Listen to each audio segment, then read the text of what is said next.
Are you ready to get your life together once and for all? I want you to tune into this episode to learn how to go from all over the place to that lady that people look at and wonder, how does she always have her ish together? If you're new here, I am Dr. Tiffany Shelton, neuropsychologist, published author, and founder of Mod Ambition. By the end of this episode, you're going to know how to use routines and habits to avoid overwhelm and finally feel like you're winning at this adulting thing so that you can enjoy life to the fullest. These habits have really changed my life so much, and I'm excited to share them with you. First, this episode is brought to you by Mod Ambition and the Mod Ambition Planner for Busy Women, and it's launching this month. This goal planner is infused with a goal-getting workbook to help grown women manifest big goals, along with thorough planning pages that will guide you to productively achieving them all. So visit signup.modambition.com if you don't want to miss out. I put my heart into designing a luxury planner to help ambitious women have it all without the overwhelm. And I'm certain you're going to love it. So again, please check out signup.modambition.com. This series will be in collaboration with my podcast, Mod Ambition, so you may be listening to it on the podcast or watching here on YouTube. Either way, welcome, and let's jump into the episode. So let's start by defining what it means to have your life together. You can probably relate to the desire to be on top of things in your life, crushing goals, full of motivation, and showing up as your best self. When you feel like you have your life together, I see it as tapping into that flow state of being where you feel like you're just gliding through life, right? And living up to your potential. There's a sense of real fulfillment, right? On the other hand, if you aren't experiencing this right now in your life, you may be feeling like you're constantly behind on things, playing catch up, a bit frazzled, and maybe even feeling all over the place. Honestly, there have been plenty of times that I have felt this way in my life, and the one that comes to mind was after dealing with a hell of a breakup in my 20s. I was depressed, I could hardly get out of bed, and my motivation to get anything done was very low. Financially, I was also flailing, behind on bills, working just to get by. I was in a survival mode, okay? And I was no longer thriving. I was no longer motivated. I was no longer on top of things. What saved me was many different things. I talk about my journey from being a broke, burned out hustler and looking for love in all the wrong places to manifesting my imperfect dream life. And many of the things that were part of that journey helped me get back on track. But a huge factor of that was creating habits that supported the things that I wanted in my life and really leaning into what it is that I can control in my life. And the goal is not to never have moments of flailing. The goal is to have systems, to have routines and habits in your life that can help you get back on track and help you persevere even in the times of flailing. So even if you fall off track with these habits that I'm going to talk about, having them to come back to when you stray gives you a solid foundation to get your life back together, even when ish hits the fan, so to speak. So look at these habits as fuel for when you're in that flow state and having your life together. They're going to help you keep going, having your life together, and look at them as placeholders for that type of energy when life is more challenging or challenges lead you astray. Today, I'm going to share with you 12 habits and routines that have helped me get my life together. Okay. Okay, so the first habit that I want to talk to you guys about is going to bed and waking up early. I kind of fuse those into one.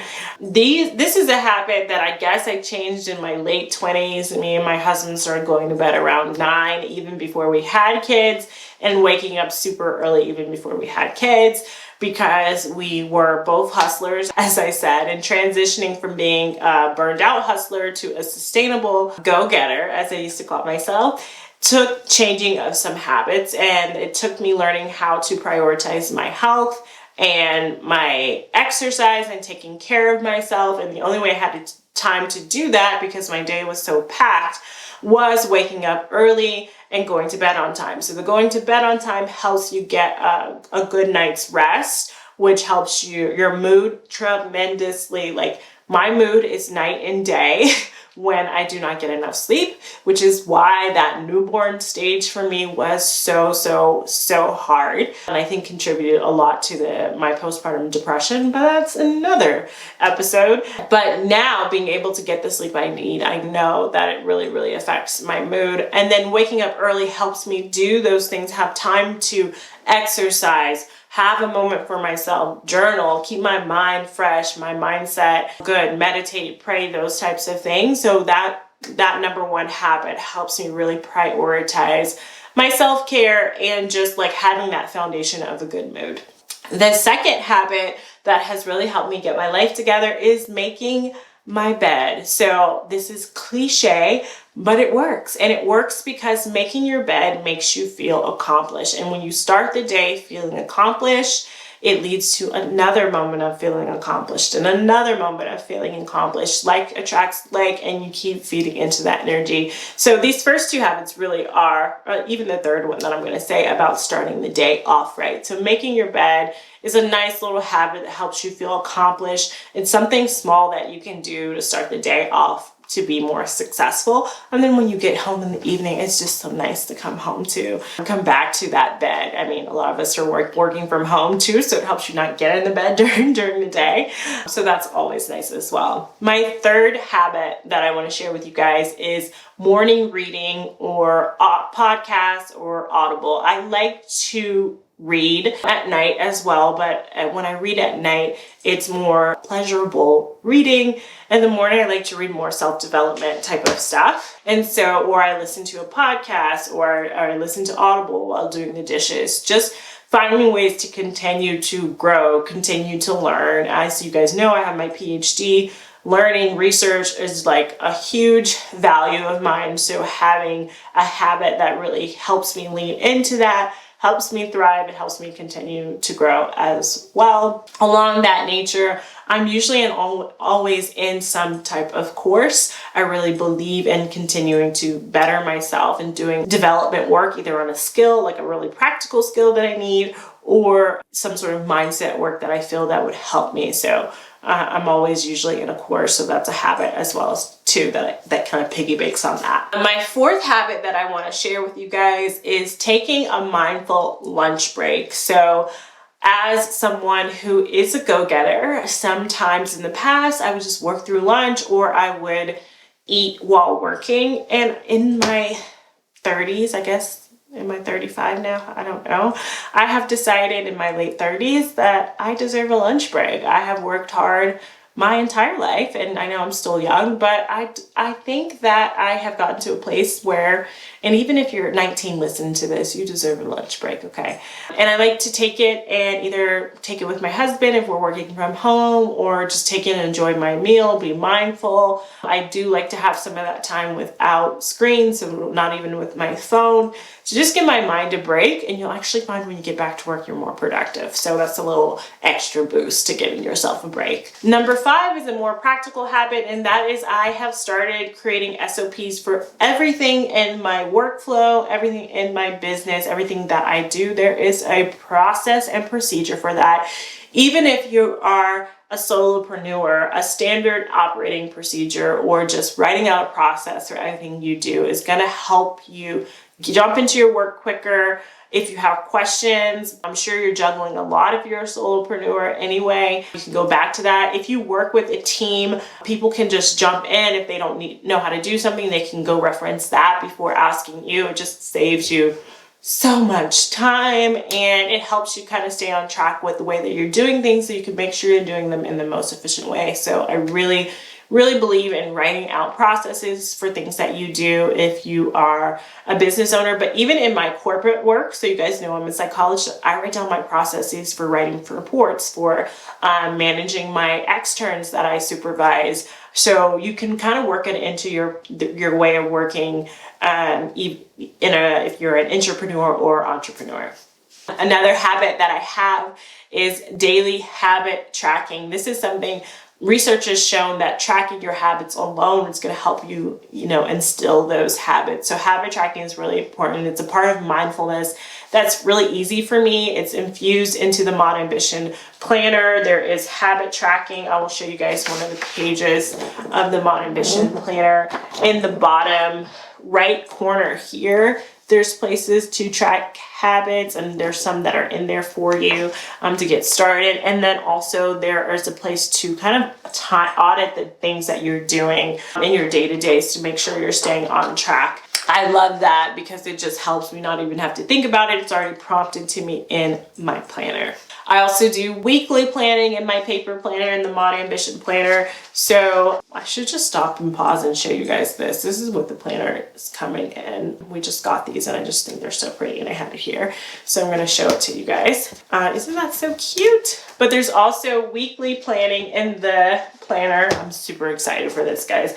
And the reason why I think I'm sharing this planner more than I've shared other things that I've created is because I'm so 100% certain it's going to help so many of you guys out there that I'm like shameless about it, because I know it's going to help you. And this is a look at the weekly planning. This is a habit that helps me, especially as a busy mom, wrap my brain around things. I plan on Friday evenings the following week.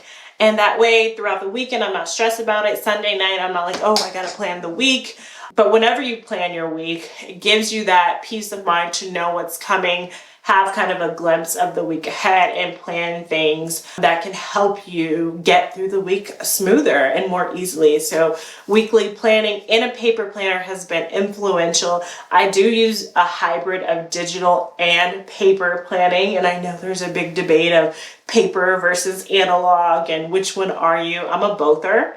Definitely not a digital only. I think that makes you leave goals on the table. But weekly planning, I like to do from bird's eye view in my planner with those special prompts as well that help me be more productive, essentially, because I love that. Productivity and efficiency are like, is that a love language? If so, that would be my love language for sure. I hate wasting time.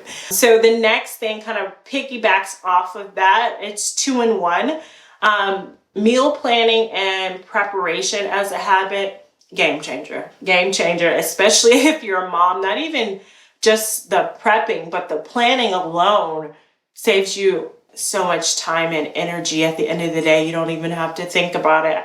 Just go to my board and I see what I need to cook, and bada bing, bada boom, put it on the table. Prepping is an extra step that I try to do when I can. Honestly, I don't always have a chance to prep things. I don't fully prep our meals, but what I do is like prep the chopping, the cutting, the washing the fruit, those kinds of things to make things easier for me as well. I have a whole episode on my Mod Ambition podcast about how I meal plan. If you want to learn about my process, you can go check that out. Also, in the planner, it comes with a Sunday success checklist that can help you feel more prepared and remind you to do those tasks that are going to help you be prepared during the week, like meal planning and preparation. Is just kind of something for you to refer back to. Another habit that I like to do to make me feel like I have my life together is going to bed with a clean kitchen.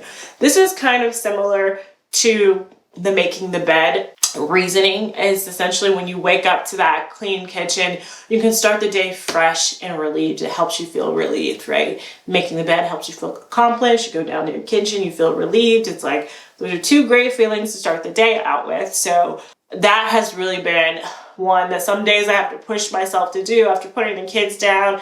And I have a 2-year-old and a 1-year-old, and they go ham crazy during bath time. Like they're like little psychos. I'll just say it. And so it's exhausting to say the least, putting them down.